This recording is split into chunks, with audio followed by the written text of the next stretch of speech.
Euzu billahi mineşşeytanirracim. Bismillahirrahmanirrahim. Elhamdülillahi rabbil alamin. Essalatu vesselamu ala seyyidina Muhammedin və ala alihi teyyibinət tahirin. Amma ba'd. Əziz bizi izləyənlər, mübarək bir gecədən danışmaq istəyirik. Rəcəb ayının ilk cümə axşamı Rəqaib gecəsindən. Rəqaib gecəsinin haqqında müəyyən mübarək kəlamlar varid olmuşdur. Rəqaib mübarək bir gecədir. Peyğəmbər əleyhissalam Rəcəb ayının orucunu tövsiyə edən zaman eyni zamanda da Rəqaib gecəsini də möhtəşəm bir gecə hesab etmişdir. Rəqaib gecəsində ibadət edən insanların duaları müstəcab olar. Göydəki bütün mələklər Kəbə evinin ətrafına dolanar. Allah Taala bu mələklərdən sual edər. Nə istəyirsiniz Rəbbinizdən? Onlar da deyəcəklər, İlahi və Rəbbim, sənin abid bəndələrin ibadət edən bəndələrinin günahlarını bağışlanmağını istəyirik.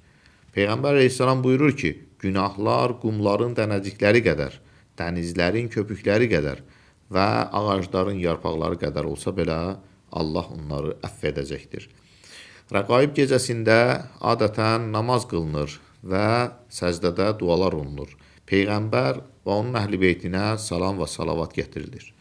12 rükətli namazda insan Həmd surəsini, ondan sonra Qul Huvallah surəsini və İnna Anzalna surəsini oxumaqla əda edə bilər. Belə ki, Həmd surəsindən sonra 3 dəfə İnna Anzalna surəsi və 12 dəfə İxlas surəsi, Qul Huvallah surəsini oxuyacaqdır. Rəqaib gecəsində insanların hacətlərini, istəklərinin əda olunması buyurulmuşdur. Rəqibə, rəqbə, rəğbətli olmaq. Rəqaib sözü rəğbət sözü ilə eyni kökdədir. İstəmək və diləmək, istəklərini dilə gətirmək mənasındadır.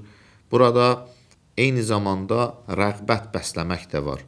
Bəndələrin istəklərinə mələklər rəğbət aparır və bu gecənin möhtəşəmliyi o qədər gözəldir ki, rəğbətli bir gecədir. Ona görə də möminlər bu gecəyə rəğbətlidirlər. Rəqaib gecəsi hesab olunmuşdur.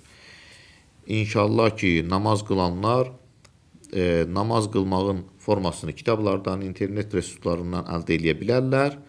Namaz bitdikdən sonra səcdədə Rəbbix vərhəm və təcavəzən mətələm innəkən əntə aliyyül əzim zikrini 70 dəfə demək, Allahümmə səllə alə Muhammedin və ali Muhammed salavatı 70 dəfə demək və öz hacətlərini dilə gətirmək kimi dualarını əda edə bilərlər. Allahın verə izzətinə, cəlalına cəmi edilən ibadətləri qəbul eyləsin. Allah Taala hamınızdan razı olsun.